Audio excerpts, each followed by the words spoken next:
Well, cool dog, guess what? As she's on the watch, she's checking things out. Guess what, cool dog? We got baby birds. It's true.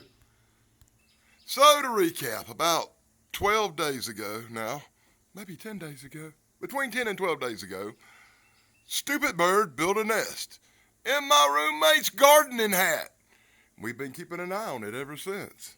And we found out this morning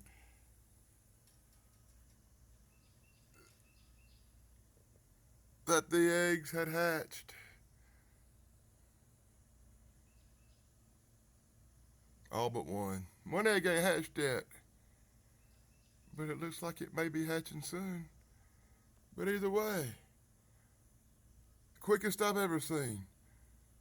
Tiny, little baby birds.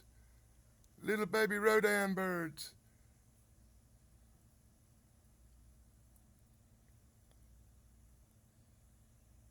Quite a few of them, actually. I see 4 babies and 1 egg.